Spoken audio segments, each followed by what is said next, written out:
मुझे तो लगता है तूबा और जिम के दरमियान कुछ चल रहा है। क्या नसरीन की मंगनी हुई थी? नहीं, मंगनी नहीं हुई थी। फिर शादी के लिए पैसे क्यों लिए थे? वो तो बस वादा किया था हमने। नसरीन उस आदमी से ये शादी हरगिज नहीं करना चाहती थी।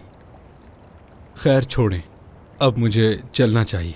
आपका वक्त ज़ाया करने के लिए माफ़ी चाहता हूँ। इसे जाने दो।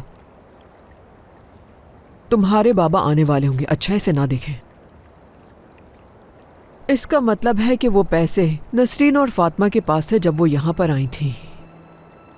अरे हाँ, बिल्कुल।